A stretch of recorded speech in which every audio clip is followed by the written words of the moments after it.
नमस्कार, मैं लखन सालवी और आज हम बात कर रहे हैं श्री नवग्रह आश्रम भीलवाड़ा रायला मोतीबोर खेड़ा के वैद्य और संस्थापक हंसराज जी चौधरी से।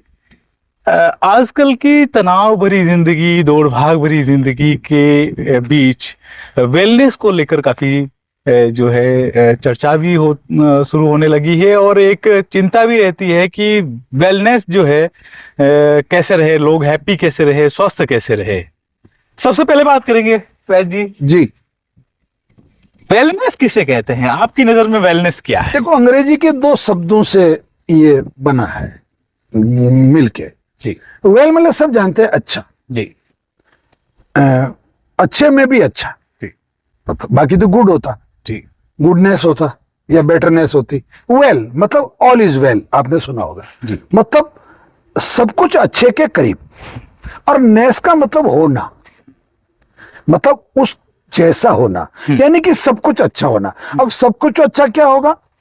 अगर स्वास्थ्य की दृष्टि से मैं बात करूं या ग्रंथों की दृष्टि से बात करूं तो मन, वचन और कर्म।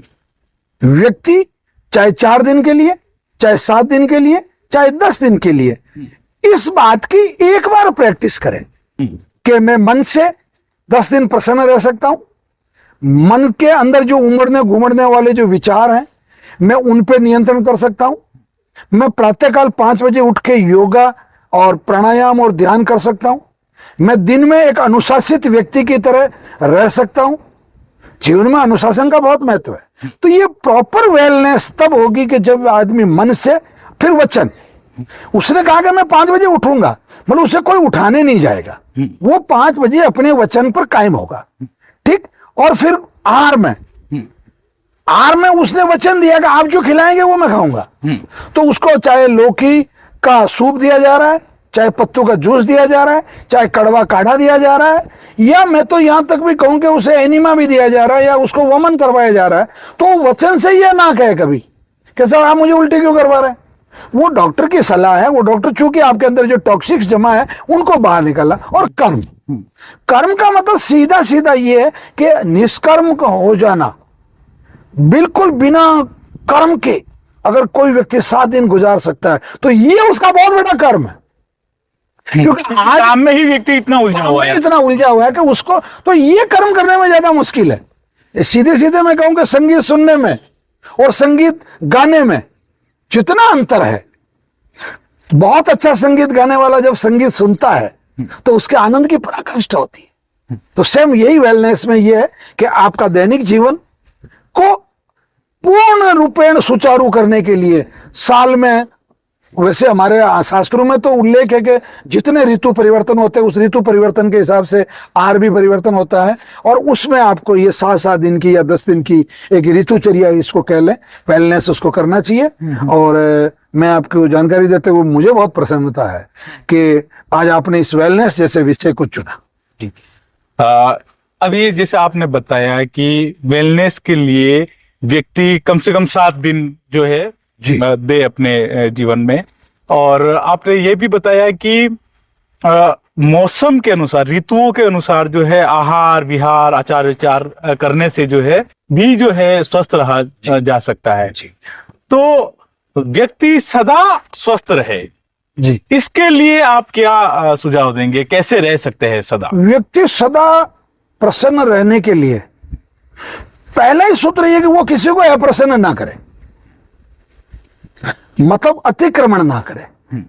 पत्नी को पत्नी का अधिकार दें, पिता को पिता का सम्मान दें, पड़ोसी को पड़ोसी वाला आदर दें, मित्र को मित्रवत रहे, मित्र में कभी परेशानी आए तो मित्र के लिए साथ देने के लिए आतुर रहें। गांव में गांव के विकास की सोचे, देश के विकास की सोचे, साहित्य के विकास की सोचे, संगीत के विकास की सोचे, यानी कि सदा प्रसन्न रहने के लिए दूसरे को प्रसन्न रखना अनिवार्य है। अब इकाई प्रसन्न नहीं रह सकती है। इसके लिए आपको मतलब एक व्यक्ति प्रसन्न तब रहेगा कि जब समाज प्रसन्न रहेगा। इसके लिए एक छोटा सा एक उदाहरण है। ठीक, किसी विद्यालय का विद्यार्थी मुस्कुराता हुआ विद्यालय से बाहर निकल रहा है, इसका मतलब वो विद्यार्थी मुस्कुराना जानता है ऐसा नहीं है। उस विद्यार्थी के जो अध्यापक है वो भी बहुत अच्छे हैं, उस विद्यार्थी के जो सहपाठी वो भी बहुत अच्छे हैं, यहां तक कि उस विद्यालय में मिड डे मील का खाना बनाने वाली महिला से लेके और उस विद्यालय के प्रबंधन तक बहुत अच्छा है, इसलिए वो प्रसन्न है। तो मैं सदा प्रसन्न रहने के लिए कहूंगा, व्यक्ति प्रकृति के साथ प्रसन्न रहे, यानी साल के 2-4 पेड़ लगाए, नशे की प्रवृत्ति से दूर रहें, जुआबाज ना बने। ये जो आज लाखों परिवार जो बर्बाद हो रहे हैं सट्टा खेल खेल के, उससे दूर रहें। और सबसे बड़ी बात यह है कि वो काम नहीं करे जो उसे छुप के करना पड़ता हो। ये सदा प्रसन्न रहने का सबसे अच्छा धंधा है कि मैं वो काम कर रहा हूं, मेरा मन कह रहा है कि ये काम मैं चुप के कर रहा हूं, तो फिर वो काम मुझे प्रसन्नता नहीं दे सकता। ये इसका मूल मंत्र जी। बहुत अच्छी बात है आपने कही है। सर आजकल जो है ये सब आइडियल बातें हैं, जैसे आपने कहा कि उठना चाहिए, तब कोई मतलब व्यक्ति को 5 बजे उठना चाहिए, सुबह जल्दी उठना चाहिए, तो उसे उठना चाहिए जी। कोई उठाने की मतलब जरूरत ना हो, लेकिन ऐसा हो नहीं रहा है, उठ नहीं पा रहे हैं लोग, और बहुत ही तनावपूर्ण जिंदगी जो है लोग जी रहे हैं आजकल। हम सब जानते हैं, हम व्यक्तिगत तौर पे भी देखें तो हर व्यक्ति, क्योंकि आपने जो बहुत महत्वपूर्ण बात कही है कि अपने जीवन को ट्रांसपेरेंट कर दीजिए, पारदर्शी कर दीजिए, तो फिर कोई तनाव वाली स्थिति नहीं रहेगी। लेकिन ये आइडियल बात है, ऐसा बहुत कम लोग कर पाते हैं। तो जो नहीं कर पा रहे हैं, तनाव में जी रहे हैं, अपने स्वास्थ्य को जो है समय नहीं दे पा रहे हैं, शरीर को समय नहीं दे पा रहे हैं, तो ऐसे लोग वेलनेस कैसे हो, वो लोग स्वस्थ कैसे हो, इनके लिए और क्या? इसके लिए मैं आपको एक ज्वलंत प्रश्न पूछना चाहता हूं जी। एक जलता हुआ प्रश्न है, बर्निंग क्वेश्चन है जी। वो ये है कि इस पूरी दुनिया से घड़ी नाम खत्म कर दी जाए, वॉच, चाहे वो इलेक्ट्रिक वॉच है, चाहे वो इलेक्ट्रॉनिक्स वॉच है, चाहे वो मोबाइल की वॉच है, घड़ी नाम खत्म कर दी जाए। मतलब 1 मिनट के लिए पूरे संसार का ऐसा कोई तानासा आ जाए और वो कहे कोई घड़ी नहीं होगी, तो उस समय मात्र दुनिया में अगर एक घड़ी बचेगी तो वो बचेगी बायोलॉजिकल क्लॉक, जो मनुष्य को, प्रत्येक बच्चे को, बालिका को, ट्रांसजेंडर को, हिंदू को, मुस्लिम को, सिख को, ईसाई को, बौद्ध को, सबको परमात्मा ने, अस्तित्व ने, अल्लाह ने, वाहिगुरु ने दे के भेजी जी। और वो चलती है सूर्य से, उसका जो नियंता है वो सूर्य है। ठीक, अब सूर्य के उदय के समय से पहले विज्ञान ये साबित कर चुका है कि सूर्योदय से 2 घंटे पहले ऑक्सीजन का जो लेवल होता है वो मैक्सिमम होता है, अच्छी ऑक्सीजन का, फाइन ऑक्सीजन का, तो वो सबको मालूम है। अब घड़ी की आवश्यकता ही नहीं है, क्योंकि उस समय ऑक्सीजन बहुत अच्छा है। और मैं आपको ये दावे के साथ कह सकता हूं कि किसी नशेड़ी या गंजेड़ी भंगेड़ी या समाज में जो बोझ बन के जी रहा है, ऐसे लोगों को अगर छोड़ दिया जाए तो जो व्यक्ति ठीक ठाक अच्छा सात्विक जीवन जी रहा है, वो व्यक्ति स्वतः ही 4 बजे उठ जाता है। खास तौर से जो परिपक्व लोग हैं वैचारिक रूप से, वो 4 बजे उठ जाते हैं। इसका कारण ये है कि इसको कई धर्मों में, जैसे इस्लाम में इसको फजर कहा गया, क्योंकि फजर की नमाज क्यों रखी? इसलिए कि वो 5 बजे उठ जाए, उसको नमाज पढ़नी है। आरती, मंगला आरती जो रखी गई वो 5 बजे की रखी गई है, वो मंगला आरती के समय उठ जाए। बौद्ध धर्म में जो प्रातःकाल जो बौद्ध दर्शन है वो सबसे उत्तम माना गया। गुरुवाणी 4:30 बजे शुरू हो जाती है। ये क्यों? ये बेसिकली आप जो कह रहे हैं ना, व्यक्ति सामान्य तरीके से नहीं उठ पाता है, तो वो लोग कैसे उठ पा रहे हैं? वो जो अजान देने वाला मुस्लिम भाई है, वो जो मंदिर में आरती करने वाला जो पुजारी जी है, वो जो बौद्ध लामा जो है, वो रागी जी जो है 4:30 बजे तबला और हारमोनियम लेके अरदास कर रहे हैं, वो कौन लोग हैं? और आप सामान्यतः देखें कभी भी उन लोगों का जो स्वास्थ्य है वो आम व्यक्ति से उनका स्वास्थ्य ज्यादा अच्छा होता है। एक सीख तो ये हो गई, तो घड़ियां सब खत्म हो गई तो सूर्य की घड़ी मौजूद है। अब मैं पक्षियों पे हमने एक प्रयोग किया जी। कबूतर जो पक्षी है वो बहुत अच्छा पक्षी है। कबूतर सूर्योदय के 47 मिनट बाद आहार लेता है। आपको घड़ी की आवश्यकता नहीं है। जब कबूतर आहार ले रहा, पहला दाना चुन रहा है, मतलब समझ लो कि सूर्योदय को उदय हुए 47 मिनट हो गए। अब आप थोड़ा सा उल्टा चल लें, उससे 47 मिनट और पीछे चले जाए, आप समय पे उठ गए। अब उठते ही आपको क्या करना है? उठते ही शास्त्र ये कहता है कि आपको नित्य क्रिया, शब्द नित्य क्रिया, एक ऐसी क्रिया जो आपको नित्य प्रतिदिन करनी है। यानी कि स्नान नित्य क्रिया नहीं है, सोच नित्य क्रिया है। आप उठे, उठते ही क्योंकि आपका कब्ज नहीं है, आपका पेट साफ है, आप आराम से फ्रेश हो गए। फ्रेश होने का एक फॉर्मूला है, आप अगर आपके लेटरिन के अंदर गए, शौचालय में गए, और आप अगर 3 मिनट में बाहर आ जाते हैं बिल्कुल अपने वापस कपड़े पहन के, इट मीन्स आपको कब्ज नहीं है। एक काम हो गया। आप शौच आदि करेंगे तो आप निवृत्त हो गए, फ्रेश हो गए। उसके बाद में आपको सुबह पहले, बहुत सारे लोग कहते हैं गर्म पानी पीना चाहिए, ये करना चाहिए, वो करना चाहिए। ये सभी बातें आपके स्वास्थ्य के अनुकूलता के हिसाब से होती है। सभी लोगों को गर्म पानी पीना जरूरी नहीं है। जैसे किसी की मान लो पेट की जो तासीर है वो ऑलरेडी गर्म है, और आप फिर गर्म पे और गर्म पानी पी रहे, तो आपकी जो जठराग्नि है वो धीरे धीरे अधिक गर्म पानी से भी प्रदीप्त होना बंद हो जाएगी। इससे भी समझने की जरूरत इससे भी समझने की जरूरत है। मतलब ऐसा है, दो चीजें होती है, एक होता है शास्त्र और एक होती है धारणाएं। तो मैं सभी लोगों को स्वस्थ रहने के लिए शास्त्र का सहारा लेने के लिए कहता हूं। शास्त्रोक्त जो बात है, और महर्षि भागवत ने अपने जो अष्टांग हृदयम जो ग्रंथ है उसमें स्वस्थ रहने के जो सूत्र जो बताए हैं, उसमें उन्होंने कहीं किसी औषधि का वर्णन नहीं किया है। स्वस्थ रहने के लिए आप जल से जल चिकित्सा कर ले, वायु से वायु चिकित्सा कर लें, निद्रा से निद्रा चिकित्सा कर लें, आहार से आहार चिकित्सा कर लें, और प्राणायाम से प्राणायाम चिकित्सा कर लें। आप मतलब प्रकृति के जितने तत्व हैं उन सभी तत्वों से आप अपना चिकित्सा कर्म कर लें। आपके शरीर को जो अनुकूल लगता है, हाँ इसमें एक विवाद है, बहुत सारे लोगों को सोना बहुत अनुकूल लगता है, तो वो अनुकूलता नहीं है, वो अनुकूलता नहीं है। बहुत सारे लोगों को बहुत मीठी मीठी चीजें खाना अच्छा लगता है, तो अच्छा लगता है मतलब उस व्यक्ति को अच्छा लगता है या उसके शरीर को अच्छा लगता है। मैं ये कहना चाहता हूं आपके इस पॉडकास्ट के माध्यम से, जो उसके शरीर को अच्छा लगे, और शरीर को अच्छा लगने का पहला जो वैद्य है, हमारे शास्त्रों में लिखा हुआ है कि किसी भी व्यक्ति का पहला वैद्य वो स्वयं है। मतलब आपको कब्ज है कि नहीं ये कौन पता लगाएगा? खुद ही लगाएंगे। आपको प्यास लग रही है कि नहीं लग रही ये तय कौन करेगा? आपने कल जौ का दलिया और मूंग की दाल खाई थी, आज सुबह आपका कब्ज खत्म हुआ, ये फैसला कौन करेगा? ये आपको करना। तो यानी कि आज के इस भागम भाग के जमाने में, इस तनाव के जमाने में, अच्छा आहार दुनिया की सबसे श्रेष्ठ औषधि है जी। आहार जो है इस दुनिया की महाभेषज है। वो जो मेरी एक पुस्तक भी है आहार के नाम से जो छपी है, मेरे डॉक्टर्स ने और हमने मिलकर जो लिखी है, उसका पूरा लबोलुबा भी यही है कि जो आपका आहार है ये बहुत महत्वपूर्ण है। और इसी श्रृंखला में चूंकि आपने एक बहुत मौलिक प्रश्न पूछा है, तो मैं इस मौलिक प्रश्न का एक मौलिक उत्तर देना चाहूंगा आपको। आप जो सुनते हैं, बड़ा जबरदस्त उत्तर है।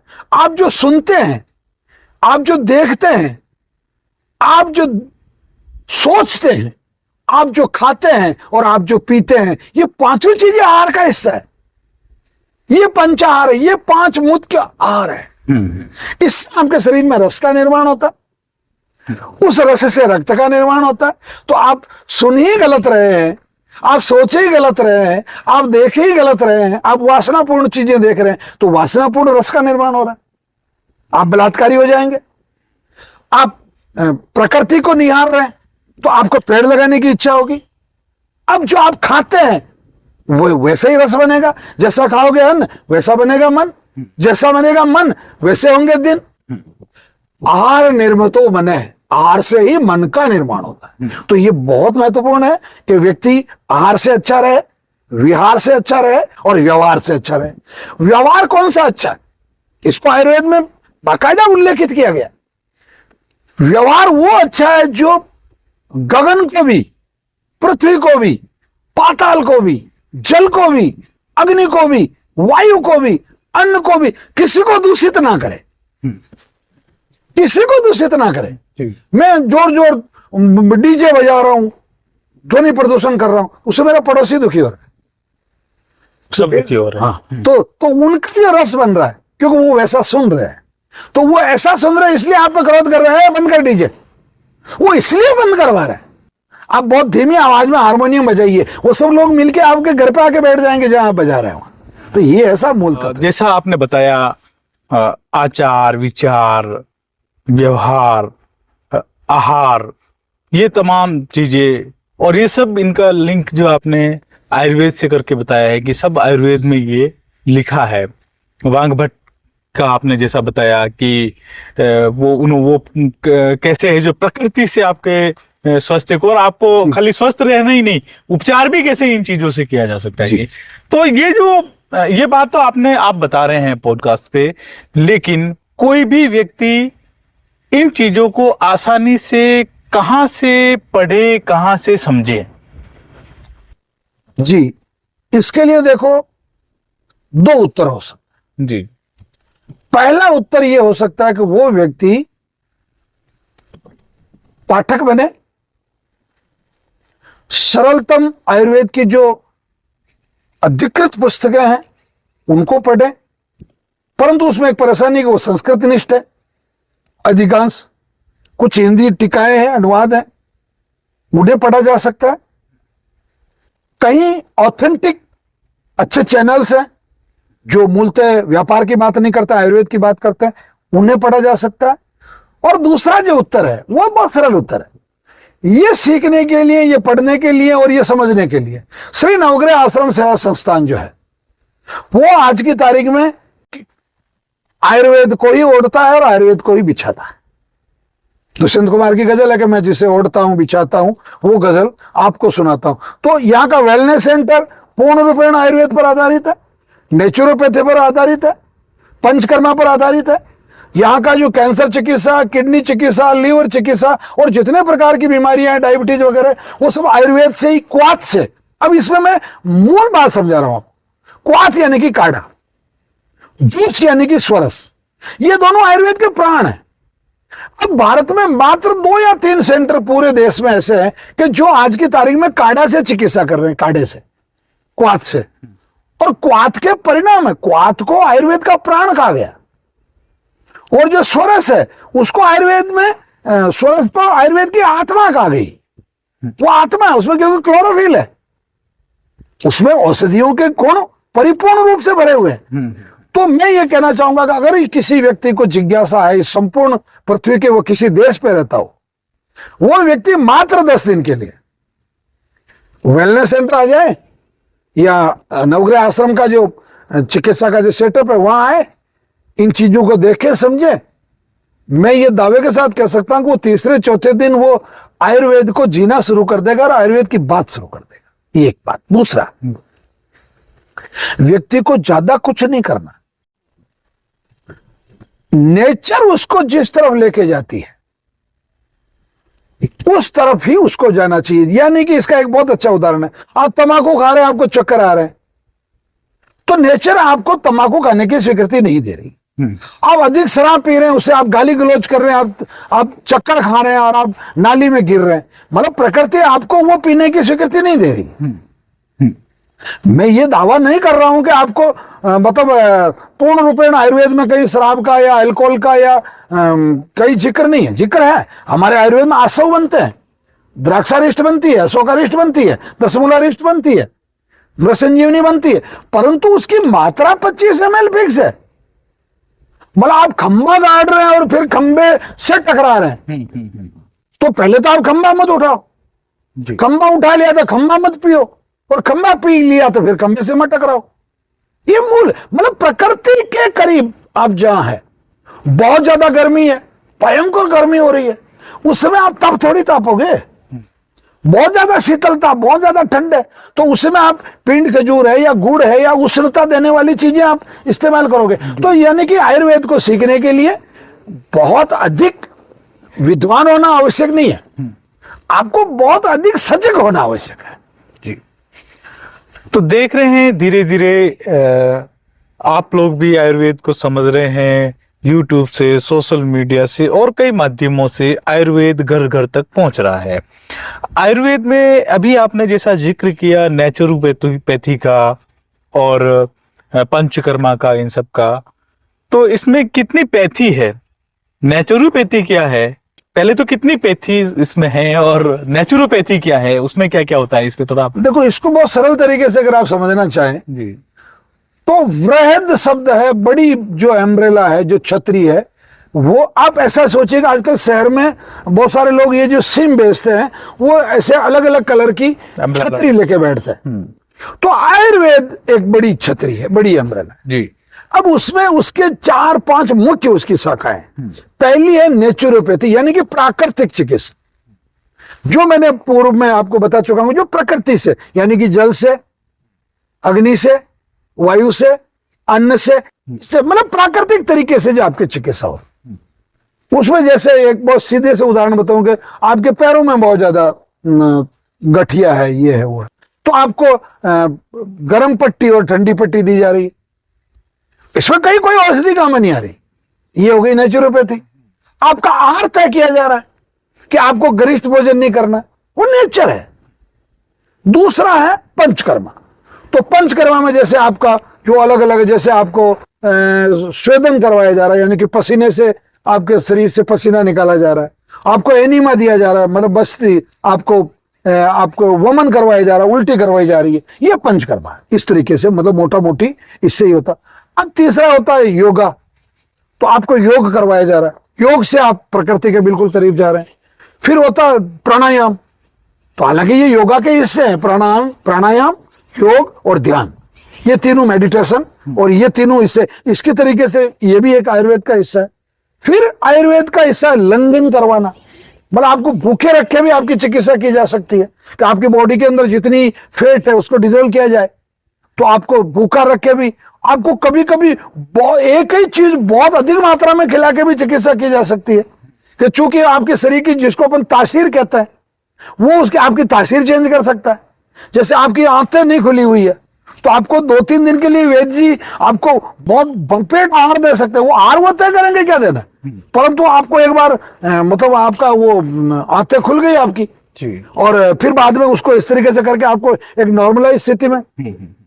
एक और बहुत अच्छी है, भारत में कई तरह की चिकित्सा पद्धति, सिद्धा है, योगा है, ये है, वो है, जितनी, यानी कि सीधी सीधी बात यह है कि आयुर्वेद की जितनी शाखाएं हैं, उन्हीं सभी शाखाओं को इंटीग्रेटेड तरीके से, इंटीग्रेटेड अप्रोच करके जो चिकित्सा दी जाती है, उसको ये वेलनेस जो सेंटर है श्री नवग्रह आश्रम का, वहां ये दिया जाता है। यहाँ हमारे नेचुरोपैथी के डॉक्टर्स हैं, आयुर्वेदा वाले डॉक्टर हैं। मैं स्वयं आयुर्वेदा योगा एंड पंचकर्मा का बाकायदा डिप्लोमा होल्डर हूं। हमारे यहाँ के जितने फिजियोथेरेपिस्ट है वो बाकायदा डिप्लोमा होल्डर फिजियोथेरेपिस्ट है। यानी कि हम विज्ञान, आयुर्वेद और प्रकृति और इन सभी चीजों को समन्वय रूप से लेके मतलब चल रहे हैं, और इसी का परिणाम है कि यहाँ के बहुत अच्छे परिणाम भी हैं। और सबसे बड़ी बात है कि और कौन संतुष्ट होगा जब तक कि हम स्वयं संतुष्ट नहीं हो जाए। तो मेरा हमेशा जीवन में एक ही लॉजिक रहा है कि अगर आप स्वयं संतुष्ट नहीं है